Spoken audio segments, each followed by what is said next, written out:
종료주일입니다. 종료주일에 우리에게 허락하신 말씀 마가복음 11장 1절부터 11절까지의 말씀입니다. 마가복음 11장 1절부터 11절까지의 말씀, 저와 여러분들이 한 절씩 교독하시고 마지막 11절은 합독하도록 하겠습니다. 그들이 예루살렘에 가까이 와서 감람산 벳바게와 베다니에 이르렀을 때에 예수께서 제자 중 둘을 보내시며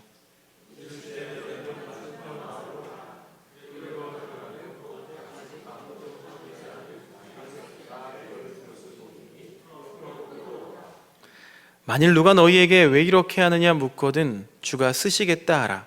그리하면 즉시 이리로 보내리라 하시니,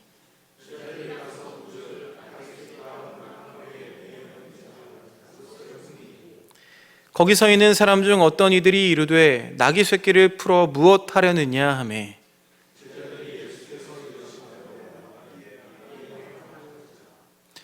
나귀 새끼를 예수께로 끌고 와서 자기들의 겉옷을 그 위에 얹어 놓음에 예수께서 타시니,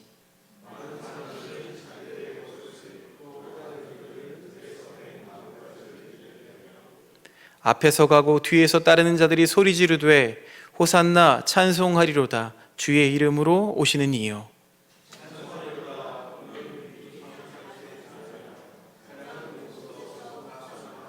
11절 함께 읽겠습니다.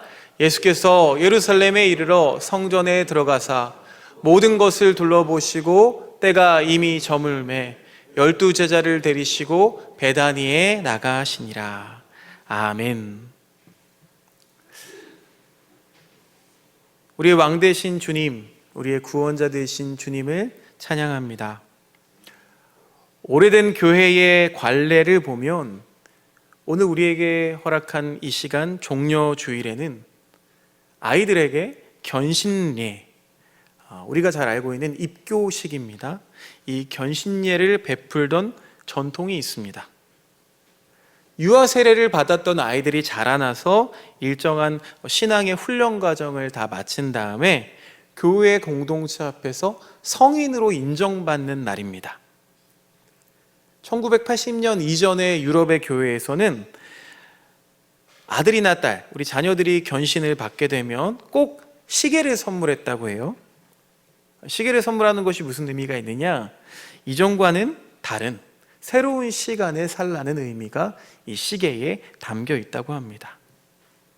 이전에는 누군가를 의지해야만 했던 어린 신앙인이었다면 견신, 즉 견고한 한 사람의 신앙인으로서 또 어른으로서 자기의 시간과 역사를 만들며 살라는 뜻이 담겨 있습니다.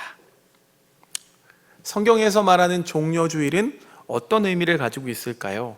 사복음서 모두 동일하게 증언하고 있는 것은 예수님께서 십자가를 지시기 위해서 예루살렘에 입성하신 날이라고 종려주일을 말합니다. 복음서 말씀을 보면은요, 어린 나귀를 타고 오시는 그 예수님을 바라보면서 백성들이 뱃나무, 즉 종려나무 가지를 들고 환호합니다. 그래서 우리가 종려주일이라고 부르는 거죠.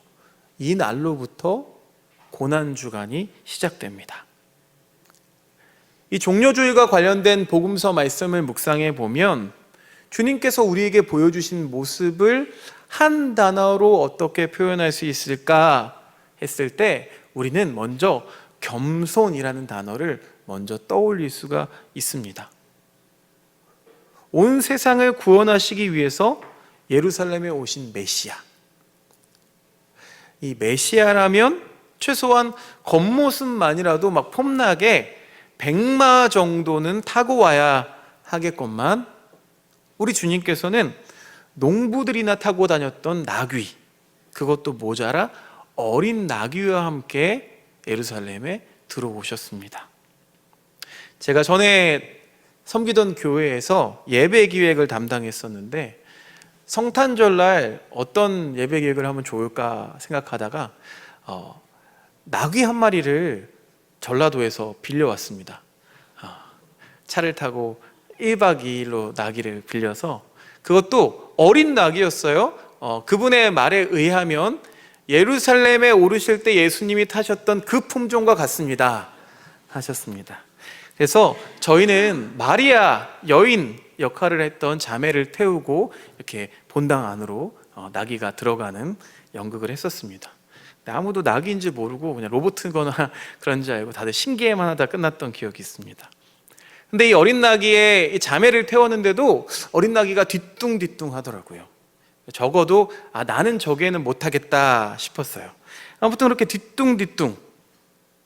그러나 이 모습은요, 굳이 어린 나귀를 타신 모습은 구약의 예언을 완성시키기 위한 예수님의 큰 그림이었을지도 모르겠습니다. 스가랴 9장 9절 말씀인데요, 우리 같이 함께 읽어보겠습니다. 시작. 도성 시온아 크게 기뻐하여라.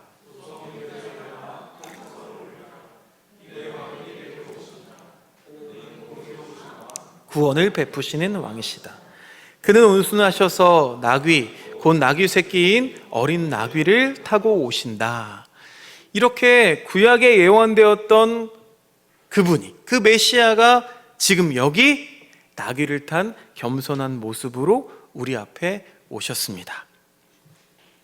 그런데 예수님이 이 예루살렘에 입성하신 때를 살펴보면 유대인들이 애굽의 노예에서 탈출하도록 인도하신 그 하나님의 해방과 구원을 기념하기 위한 이 유월절을 앞둔 시간이었습니다. 여러분, 명절이 다가오면 마트나 시장이나 전통시장이나 사람들로 인사니내를 이루죠. 많은 사람들이 이 도성 근처에 가득 사람들이 인파가 몰렸기 때문에 긴장감과 또 기대감이 이 공간을 아주 농밀하게 채우고 있었습니다. 로마 제국을 대표했던 빌라도는 그래서 질서를 유지하기 위해 군마와 무장한 군대를 동반한 채 아주 화려하게 행진하면서 성 안으로 들어갔습니다. 근데 그와는 대조되는 모습으로 나귀를 타신 예수님이 성 안으로 들어가시는 거예요. 이 주님의 걸음은 하나님의 뜻에 따라 한결같은 걸음이었습니다. 그러나 이 모습을 지켜보는 이들은 다들 자기들의 생각에 사로잡혀 있었습니다. 자, 먼저 제자들은요, 선생님이 예루살렘에서 어떻게 하나님의 영광을 드러내실지에 대해서 기대합니다.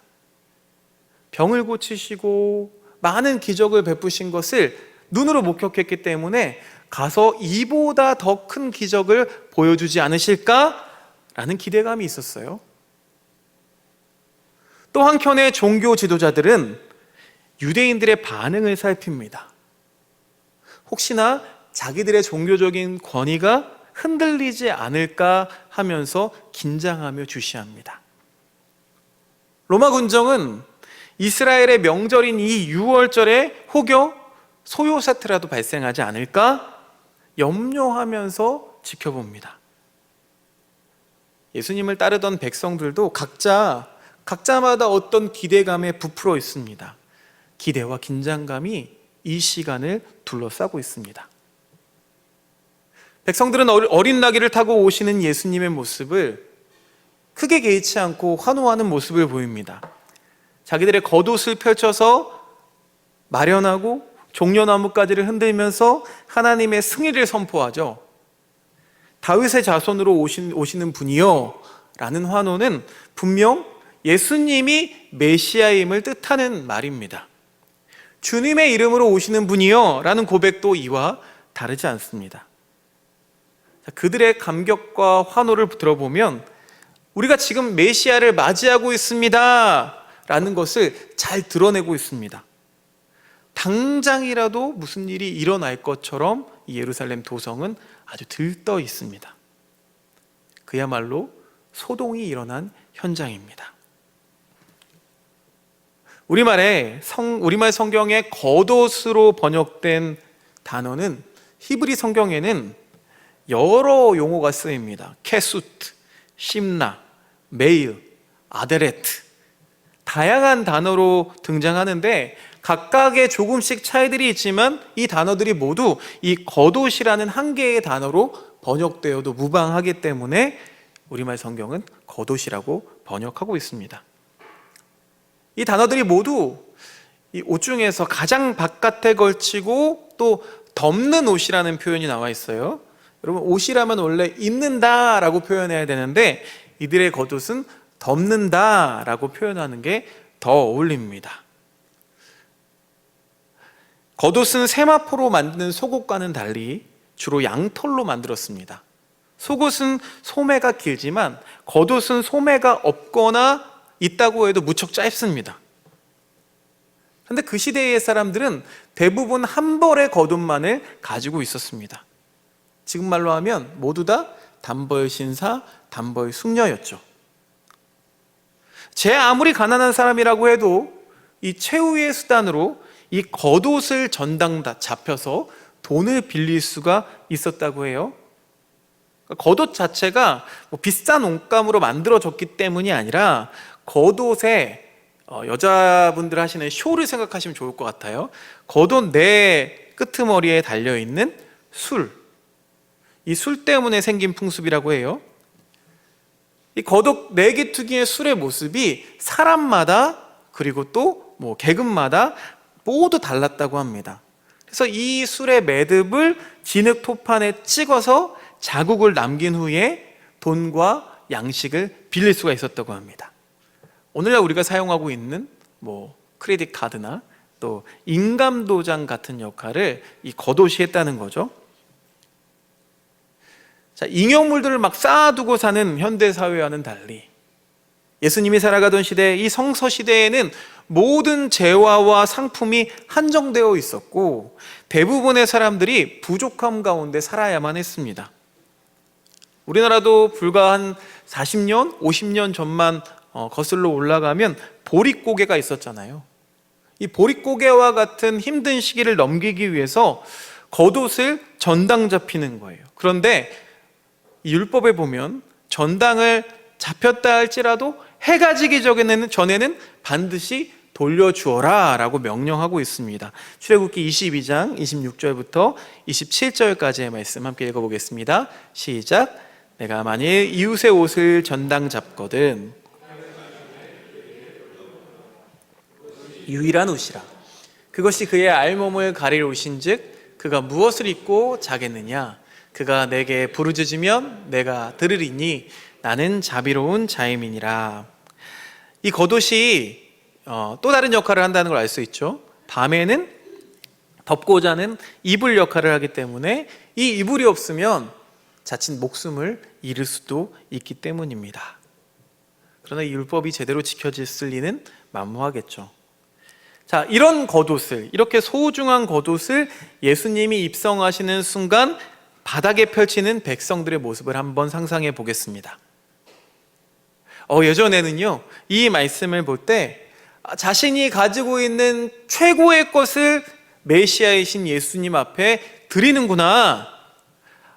저런 이스라엘 백성들의 예배자의 모습을 내가 본받아야겠다라는 생각을 했습니다. 그러나 조금 내밀한 그들의 의도를 알면 그 생각이 달라집니다. 그들이 겉옷을 땅에 펼치는 행위는 예수님의 입성식에서 메시아의 임재, 새로 즉위하시는 어떤 임금님의 도래라는 자신들의 염원을 지금 펼치고 있는 것입니다. 그러니까 뭐예요? 예수님을 이스라엘의 왕, 하나님이 보내신 새로운 임금으로 맞이하고 싶었어요. 그러나 그들은 어떻게 생각했습니까? 그들이 생각하는 통치 방식은 세상의 방식과 다르지 않았습니다. 새 왕이 오셔서, 우리의 구원자가 오셔서 로마의 압제로부터 벗어나게 해주시고 우리를 더 잘 살게 해주실 것을 기대하면서 자기의 소중한 것을 깔기 시작했습니다. 그런 염원이 그 안에 있었기 때문에 자기의 귀한 것을 이렇게 펼칠 수가 있었던 거죠. 그런데 예수님을 통해 하나님께서 연출하시는 그 즉위식과 사람들이 만들어내고 있는 즉위식이 같은 자리에서 지금 일어나고 있는 것을 볼 수 있습니다. 그러나 그 흐름은 전혀 다릅니다. 자, 한편에는 흥분한 사람들, 메시아가 오셨음을 외치면서 들떠 있어서 당장이라도 무엇이라도 성취할 것 같은 그런 분위기에 사로잡힌 사람들이 있었습니다. 그 도파민이 막 넘치는데 그런 그 분위기 가운데 흔들리는 어린 낙이 등 위에서 흔들림 없는 마음으로 하나님 뜻에 순종하시는 우리 주님이 계셨습니다. 이렇게 같은 장소, 같은 시간에 일어난 사건이지만 내용이 완전히 다릅니다. 하나는 하나님과 완전히 하나 되어서 침묵 가운데 순종으로 이어집니다. 다른 하나는 어떻습니까? 이제 자기들의 염원이 이루어지지 않자 환호와 감격은 손바닥 뒤집듯이 분노와 저주로 이어집니다. 이 말씀에서 주목할 부분은 하나님께서 굳이 당신의 생각과 당신의 연출하는 방식과 사람들의 연출이 다르다고 그것을 판단하거나 정죄하지는 않으십니다. 또 예수님도 그들의 함성을 거부하지 않습니다. 며칠 후면 십자가에서 모든 것을 드러내실 것이기 때문에 굳이 논쟁으로 끌어들일 이유가 없었다는 거죠. 겉옷 위에 펼쳐지고 더 많은 것들이 길 위에 놓입니다. 이제 퍼레이드가 시작됩니다. 이 퍼레이드는 분명 겸손과 온유의 퍼레이드입니다. 강함과 화려함을 나타내시는 퍼레이드가 아니라 온순함과 취약함을 보여주시는 것입니다. 로마의 빌라도처럼 예수님은 군사력을 과시하지 않았습니다. 기대를 저버리고 다른 방식으로 우리에게 오셨습니다. 그로부터 며칠 지나지 않아 종교 지도자들의 간계와 또 사랑하는 제자의 배신으로 인해서 주님의 마음은 상합니다. 그러나 주님은 제자들과 최후의 만찬을 나누게 됩니다. 그곳에서 손수 수건을 허리에 두르시고 제자들의 발을 씻으시며 마지막 정을 나누십니다. 이 식탁을 마지막으로 주님은 겟세마네 동산에서 기도하시다가 체포당하십니다. 그리고는 십자가에 달리십니다. 이것이 우리에게 허락된 이번 고난 주간 동안 하루하루 지내면서 함께 묵상해야 할 거룩한 구원의 역사입니다. 물론 우리는 이런 예수님의 역사를 익히 알고 있습니다. 그 십자가의 여정이 아주 익숙합니다. 그런데 여러분, 이 고난주간이 시작되는 이 종려주일 아침, 우리 자신을 한번 되돌아볼 수 있었으면 합니다. 혹시 우리는 그저 십자가가 지나가는 길 그 가장자리에 구경꾼으로 서 있는 것은 아닌지요? 우리가 그리스도인이라면 빌립보서 2장 5절의 말씀대로 우리 안에 예수 그리스도의 마음을 품고 고민하며 어떤 방식으로든 그분의 뒤를 따라가야 할 텐데 그저 우리 앞을 지나가는 그 십자가 예수님을 보고도 눈만 껌뻑이고 또 입으로만 아멘하고 있는 것은 아닌지요? 아니면 겉옷이라는 내가 가진 좋은 것의 일부를 펼치면서까지도 나의 염원, 나의 욕망을 들어주시기를 기대했던 그 메시아가 기대를 저버리자 주섬주섬 다시 겉옷을 챙겨서 팔짱을 낀 채 그저 구경만 하고 있지 않은지요? 오늘도 우리는 같은 자리에서 예배를 드립니다. 그러나 우리는 각자 무슨 생각을 하고 있을까요?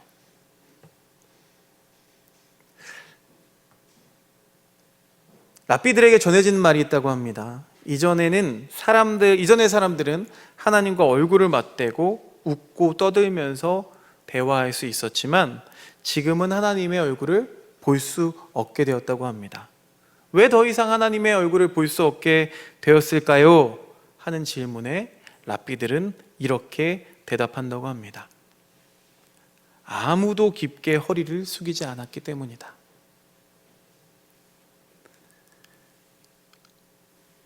오늘 종려주일과 고난주간 그동안 주님이 우리에게 보여주신 모습은 자신을 비우시고 낮아진 채로 우리와 같은 자리에 오시는 사람의 아들의 모습입니다. 왕이지만 자신을 비워서 종의 형체로 자신의 생명을 내놓고 우리를 위해 목숨을 십자가에 쏟아 놓으십니다. 우리가 하나님의 얼굴과 영광을 본다는 것은 다른 것이 아니죠. 구경꾼이 아니라 예수님을 따르는 자로 겸손하게 그 십자가 뒤를 따라가는 것입니다. 우리의 허리를 굽히고 무릎을 꿇어서 또 세상과 하늘을 향해 탄식하는 이 땅의 가난하고 웅크린 사람들과 또 자연에게 눈을 돌리고 그 현장으로 달려가는 것입니다. 왜냐하면 주님께서 바로 우리 앞에서 그렇게 낮아지고 섬기는 삶을 보여주셨기 때문이죠. 제가 존경하는 목사님 중에서 고진아 목사님이라는 분이 계십니다. 원주에 불편당이라는 집을 손수 지으시고 아주 불편한 집입니다. 화장실도 밖에 있고 천장도 낮고 일부러 불편하게 불편당이라는 걸 만드셔서 살고 계시면서 시를 쓰시는 시인이십니다. 이 고진아 시인의 시에 등장하는 빈 논바닥의 우렁이의 모습에서 오늘 우리 주님의 겸손과 순종의 모습을 잘 볼 수 있었습니다. 그래서 오늘 그 시를 함께 나눕니다. 시의 제목은 굴리면 기꺼이 굴러가리라는 제목입니다. 오늘 주보 4면에 인쇄가 되어 있습니다. 산행 마치고 돌아오는 길, 논둑을 가로질러 오는데 빈 논바닥을 굴러다니는 우렁이들이 보인다. 유기농을 위한 소임을 다 마치고 물 빠진 마른 논바닥에 죽은 우렁이들. 늦가을 찬바람이 굴리고 또 굴린다. 속빈 껍질을 들고 들여다보니 꼭 나를 보는 것 같다. 텅텅 빈집 같은 나를 나보다 힘센 누가 있어 굴리면 굴러가야 하리. 힘없이 굴러가는 게 좀 서럽지만 뼛속까지 비워 가벼이 하늘을 날 수 있다는 새를 생각하면 골다공의 이 시절을 기쁘게 받아들여야 하리.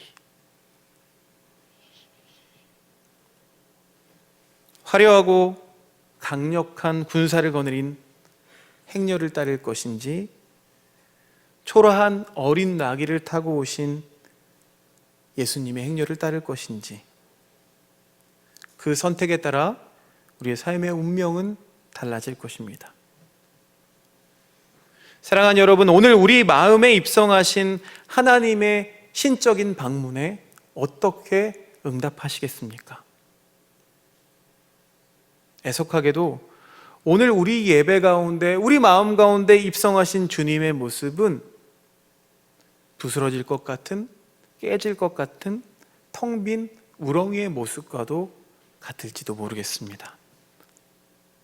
그러나 여러분, 눈에 드러난 모양은 믿음의 실제를 보여주지 못합니다.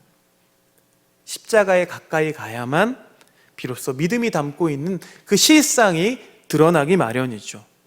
불분명하고 흐릿한 것이 점차 선명해지는 것이죠. 순종과 고난을 통해야만 이것이 하나님 뜻에 합한 믿음인지, 자기 만족을 위해서 자기 뜻을 성취하려는 그런 믿음인지를 구분할 수 있다는 것입니다. 그런 의미에서 주님의 예루살렘 입성은 그 출발점입니다.